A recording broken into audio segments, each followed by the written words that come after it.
ತನಿಖೆಯ ಉಲ್ಲೇಖಗಳಲ್ಲಿರ್ತಕ್ಕಂಥ ಒಂದಷ್ಟು ಅಂಶಗಳ ಪ್ರಸ್ತಾಪ. ದರ್ಶನ್ ಜಾಮೀನು ಅರ್ಜಿ ಮುಂದೂಡಿಕೆ ಆಗಿದೆ ಅನ್ನೋ ಅಪ್ಡೇಟ್ ಲಭ್ಯವಾಗ್ತಾ ಇದೆ. ರೆಗ್ಯುಲರ್ ಬೇಲ್ನ ಕನಸು ಸದ್ಯಕ್ಕೆ ಕನಸೇ.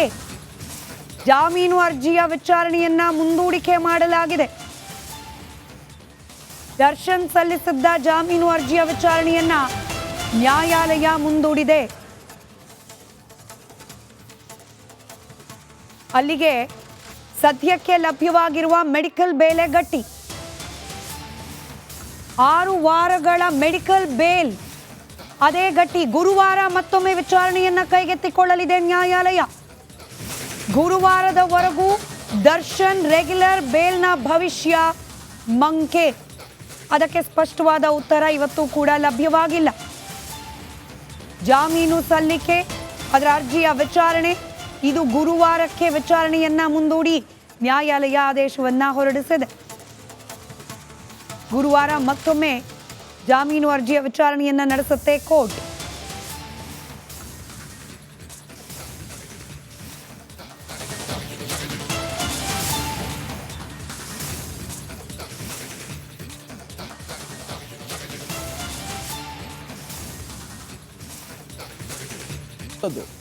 ದರ್ಶನ್ ಮನೆಗೆ ದುಡ್ಡು ಬಂದಿದ್ದು ಮೇ ತಿಂಗಳಿನಲ್ಲಿ, ಆದರೆ ಕ್ರೈಮ್ ನಡೆದಿದ್ದು ಜೂನ್ ತಿಂಗಳಿನಲ್ಲಿ ಅಂತ ವಾದವನ್ನ ಮಂಡಿಸ್ತಾ ಇದ್ದಾರೆ. ಕ್ರೈಮ್ಗೂ ಹಾಗೆ ಈ ದುಡ್ಡು ಬಳಸೋದಕ್ಕೆ ಹೇಗ್ ಸಾಧ್ಯ ಅಂತ ಸಿ.ವಿ. ನಾಗೇಶ್ ಅವರು ಕೇಳ್ತಾ ಇದ್ದಾರೆ. ದರ್ಶನ್ ಮನೆಗೆ ನೋಡಿ ದುಡ್ಡು ಬಂದಿದ್ದು ಮೇ ತಿಂಗಳಲ್ಲಿ, ಆದರೆ ಕ್ರೈಮ್ ನಡೆದಿದ್ದು ಜೂನ್ ತಿಂಗಳಲ್ಲಿ. ಯಾಕೆ ಪ್ರಶ್ನೆಯನ್ನ ಕೇಳ್ತಾ ಇದ್ರೆ ಅಥವಾ ಇದೇ ಒಂದು ಪಾಯಿಂಟ್ ಅನ್ನು ಉಲ್ಲೇಖ ಮಾಡ್ತಿದ್ರ ಅಂತ ಹೇಳಿದ್ರೆ, ಇಲ್ಲಿ ಚಾರ್ಜ್ ಶೀಟ್ ಅಲ್ಲಿ ಉಲ್ಲೇಖ ಮಾಡಿದ್ರು, ಅಂದ್ರೆ ಕೊಲೆ ಮಾಡಿರುವಂತ ಆರೋಪಿಗಳಿಗೆ ಇದು ಹಂಚಿಕೆ ಆಗ್ಲಿ ಅಂತ ಹೇಳ್ಕೊಂಡು ತಂದಿದ್ರು ಅಂತ. ನೋಡಿ, ಇದಕ್ಕೂ ಮುಂಚೆ ಅಂದ್ರೆ ಜೂನ್ ಅಲ್ಲಿ ಮರ್ಡರ್ ಆಗಿದ್ದು, ಆದ್ರೆ ಮೇ ಅಲ್ಲೇ ದರ್ಶನ್ ಮನೆಗೆ ದುಡ್ಡು ಬಂದಿದೆ ಎನ್ನುವಂಥದ್ದು ಇಲ್ಲಿ ಪ್ರಬಲವಾದಂತ ವಾದವನ್ನ ಮಂಡಿಸ್ತಾ ಇದ್ದಾರೆ ಸಿ.ವಿ. ನಾಗೇಶ್ ಅವರು. ಇಲ್ಲಿ ಕೊನೆಯದಾಗಿ ಈಗ ಒಂದು ಪ್ರಶ್ನೆ ಕಾಡ್ತಾ ಇರುವಂತದ್ದು, ಹಾಗಾದ್ರೆ ದರ್ಶನ್ಗೆ ಪರ್ಮನೆಂಟ್ ಆಗಿ ಬೇಲ್ ಸಿಗತ್ತಾ ಎನ್ನುವಂತ ಪ್ರಶ್ನೆಗೆ ಉದ್ಭವ ಆಗ್ತಾ ಇದೆ. ಸರ್ಫೆಕ್ಸೆಲ್ ಬಗ್ಗೆ ಉಲ್ಲೇಖ ಮಾಡಿದ್ರು. ಹೌದು, ಒಂದು ಅಡ್ವರ್ಟೈಸ್ಮೆಂಟ್ ಸುಳ್ಳಿರ್ಬೇಕು, ಇಲ್ಲ ಸುಶೀಲಮ್ಮ ಹೇಳಿದ್ ಸುಳ್ಳಿರ್ಬೇಕು. ಅಡ್ವರ್ಟೈಸ್ಮೆಂಟ್ ಅಲ್ಲಿ ಹೇಳ್ತಾರಲ್ಲ ಎಲ್ಲಾ ಕಲೆ ಹೊಟ್ಟೋಗುತ್ತೆ ಅಂತ. ಸರ್ಫೆಕ್ಸೆಲ್ ಹಾಕಿ ಕುಕ್ಕಿ ಒಗ್ದ ಮೇಲೂ ಕೂಡ ರಕ್ತದ ಕಲೆ ಹೆಂಗಿತ್ತು? ಸಿ.ವಿ. ನಾಗೇಶ್ ಅವ್ರ ಪ್ರಶ್ನೆ ವ್ಯಾಲಿಡ್ ಇದೆ. ಹೌದು, ಹಿಂಗಾದ್ಮೇಲೂ ಕೂಡ ರಕ್ತದ ಕಲೆ ಹೆಂಗ್ ಸಿಕ್ತು ಬಟ್ಟೆಯಲ್ಲಿ?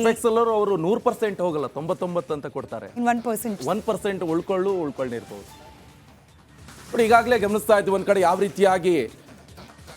ಯಾವ ರೀತಿಯಾಗಿ ಇವರು ವಾದವನ್ನ ಮಂಡಿಸ್ತಾ ಇದ್ದಾರೆ. ಒಟ್ಟಾರೆಯಾಗಿ ಈ ಸಿ.ವಿ. ನಾಗೇಶ್ ಅವರಿಗೆ ಇರುವಂತದ್ದು ತಮ್ಮ ಕಕ್ಷಿದಾರ ಇದರಲ್ಲಿ ಯಾವುದೇ ತರನಾಗಿ ಇನ್ವಾಲ್ವ್ ಆಗಿಲ್ಲ, ಈತ ಕೊಲೆ ಮಾಡಿಲ್ಲ, ಸುಮ್ಮನೆ ಪೊಲೀಸ್ನವರು ಈತನ ಹಣೆ ಮೇಲೆ ಕಟ್ಟಿದ್ದಾರೆ. ಇದೆಲ್ಲವೂ ಕೂಡ ಇಲ್ಲಿ ಪ್ರಶ್ನಾರ್ಥಕ ಚಿಹ್ನ ಆಗ್ತಾ ಇರುವಂತದ್ದು. ಚಾರ್ಜ್ ಶೀಟ್ ನಲ್ಲಿ ಉಲ್ಲೇಖ ಮಾಡಿದ್ದಾರೆ, ದರ್ಶನ್ ಇಲ್ಲಿ ಮೇನ್ ಆರೋಪಿ ಆಗಿದ್ದಾರೆ, A2 ಆರೋಪಿ ಅಂತ ಮಾಡಿದ್ದಾರೆ. ದರ್ಶನ್ಗೂ ಈತನಿಗೆ ಯಾವುದೇ ತರ ಸಂಬಂಧ ಇಲ್ಲ, ಕೊಲೆ ಮಾಡಿಲ್ಲ, ದರ್ಶನ್ ಕೊಲೆ ಆದ ಸಂದರ್ಭದಲ್ಲಿ ಅಲ್ಲಿ ಇದ್ದಿಲ್ಲ, ಪಟ್ಟಣಗೆರೆ ಶೆಡ್ ಅಲ್ಲಿ ಇರ್ಲಿಲ್ಲ ಅಂತ ವಾದವನ್ನ ಮಾಡ್ತಾ ಇದ್ದಾರೆ. ಇಲ್ಲಿ ಬಹಳ ಇಂಪಾರ್ಟೆಂಟ್ ಅಂತ ಹೇಳಿದ್ರೆ, ನಾಳೆ SPP ಅವರು ಯಾವ ರೀತಿಯಾಗಿ ವಾದವನ್ನ ಮಂಡಿಸ್ತಾರೆ ಎನ್ನುವಂಥದ್ದು ಬಹಳ ಇಂಪಾರ್ಟೆಂಟ್ ಆಗಿರುತ್ತೆ. ನೋಡಿ, ಈಗ ಮತ್ತೊಂದು ಅಪ್ಡೇಟ್ಸ್ ಲಭ್ಯವಾಗ್ತಾ ಇದೆ. ಸುಳ್ಳು ಹೇಳೋದಕ್ಕೂ ಲಿಮಿಟ್ ಇರಬೇಕು.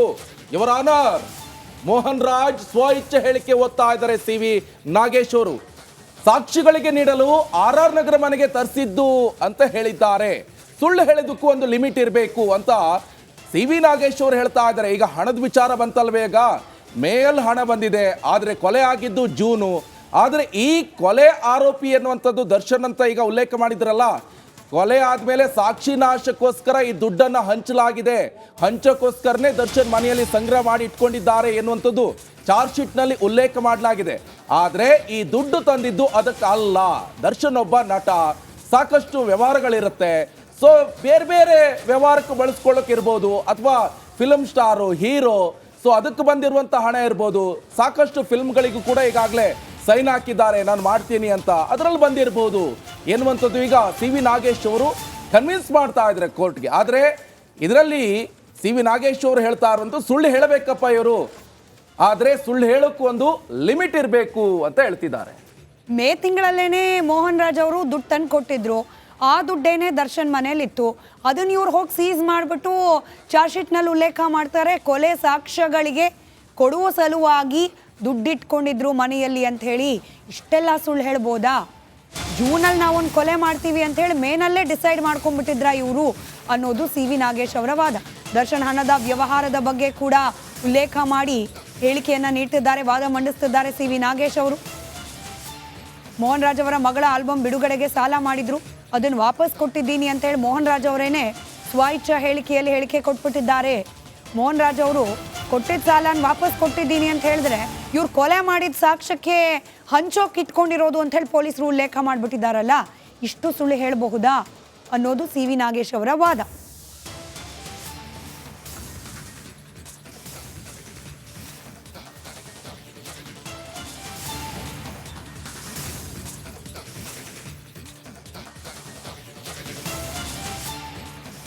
ದರ್ಶನ್ ಕೊಲೆ ಪ್ರಕರಣದಲ್ಲಿ ಇನ್ವಾಲ್ವ್ಮೆಂಟ್ ಇಲ್ಲ, ರೇಣುಕಾಸ್ವಾಮಿ ಕೊಲೆಗೂ ದರ್ಶನ್ ಅವರಿಗೂ ಯಾವುದೇ ರೀತಿ ಸಂಬಂಧ ಇಲ್ಲ ಅನ್ನೋದನ್ನ ಸಾಬೀತುಪಡಿಸುವ ಪ್ರಯತ್ನವನ್ನ ಜಾಮೀನು ಅರ್ಜಿ ವಿಚಾರಣೆ ಸಂದರ್ಭದಲ್ಲೇನೆ ಮಾಡ್ತಿದ್ದಾರೆ ವಕೀಲರಾದ ಸಿ ವಿ ನಾಗೇಶ್.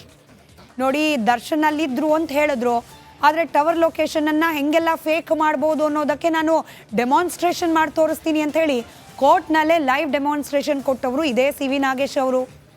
ಇನ್ನು ದರ್ಶನ್ ಅವರು ಕಿಡ್ನ್ಯಾಪ್ ಮಾಡಿಸಿ ಕೊಲೆ ಮಾಡಿಸಿದ್ದಾರೆ ಅಂತ ಆರೋಪ ಮಾಡಿದ್ರು, ಆದರೆ ಕಿಡ್ನ್ಯಾಪೇ ಆಗಿಲ್ಲ, ರೇಣುಕಾಸ್ವಾಮಿ ಖುಷಿಯಾಗೇ ಬಂದಿದ್ದಾನೆ ಅನ್ನೋದಕ್ಕೆ ದಾರಿ ಮಧ್ಯದಲ್ಲಿ ಪಾರ್ಟಿ ಮಾಡಿರೋದು, ಪಾರ್ಟಿಗೆ ಇವನೇ ದುಡ್ಡು ಕೊಟ್ಟಿರೋದು ಸಾಕ್ಷಿ, ಅಲ್ಲಿಗೆ ಈ ಕಿಡ್ನ್ಯಾಪ್ ಮಾಡಿಸಿದ್ದಾರೆ ಅನ್ನೋ ಆರೋಪ ಕೂಡ ಸುಳ್ಳು. ಇನ್ನು ದರ್ಶನ್ ಪಟ್ಟಣಗೆರೆಯ ಶೆಡ್ನಲ್ಲಿ ಒದ್ದು ಸಾಯಿಸಿದ್ರು ಅಂತ ಹೇಳಲಾಗ್ತಾ ಇದೆ, ಆದರೆ ಒದ್ದಿರೋದಕ್ಕೆ ಬೂಟ್ನಲ್ಲಿ ರಕ್ತದ ಕಲೆ ಸಾಕ್ಷಿ ಇತ್ತು ಅನ್ನೋದ್ರ ಬಗ್ಗೆನೇ ಅನುಮಾನ ಇದೆ. ಇದೆಲ್ಲ ಗಮನಿಸ್ತಾ ಇದ್ರೆ ದರ್ಶನ್ ಅವ್ರ ಪಾತ್ರ ಇದರಲ್ಲಿ ಇದೆ ಅನ್ನೋದ್ರ ಬಗ್ಗೆನೇ ಅನುಮಾನ ಇದೆ ಮಹಾಸ್ವಾಮಿ ಅಂತ ಹೇಳಿ ವಾದ ಮಂಡಿಸ್ತಿದ್ದಾರೆ ಸಿ ವಿ ನಾಗೇಶ್.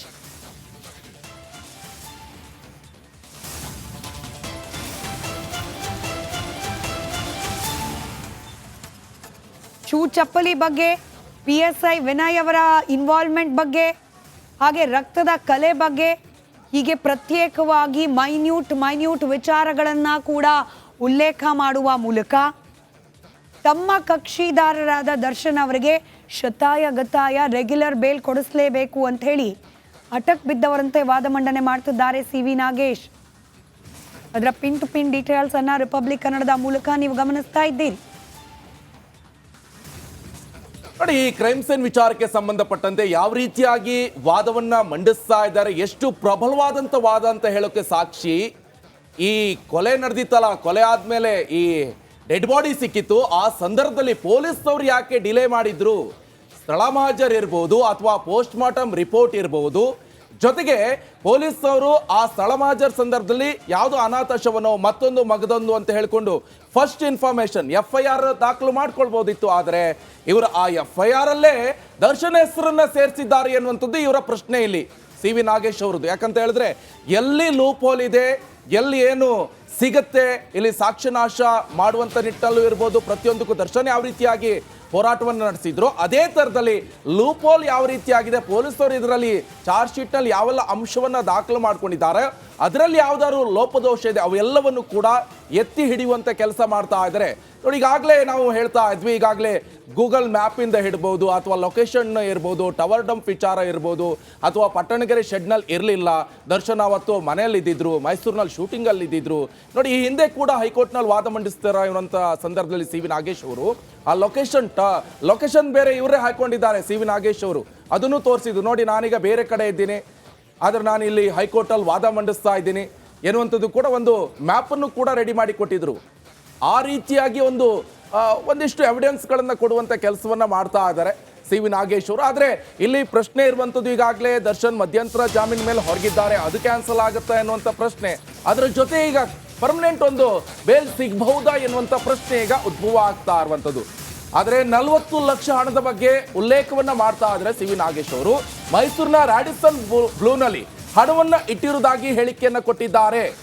ನೋಡಿ, ಈಗ ಮೈಸೂರಿನಲ್ಲಿ ಶೂಟಿಂಗ್ ಸಂದರ್ಭದಲ್ಲಿ ಅಲ್ಲಿಂದನೇ ದರ್ಶನ್ ಅವರನ್ನ ಅರೆಸ್ಟ್ ಮಾಡಿ ಕರ್ಕೊಂಡು ಬಂದಿರುವಂಥದ್ದು ಪೊಲೀಸ್ನವರು. ಆ ಸಂದರ್ಭದಲ್ಲಿ ಒಂದಿಷ್ಟು ಹಣಗಳನ್ನು ಅಲ್ಲಿ ಇಟ್ಟಿದ್ದಾರೆ, ಅದು ಕೂಡ 40 ಲಕ್ಷ ಹಣವನ್ನು ಅಲ್ಲಿ ಇಟ್ಟಿದ್ದಾರೆ.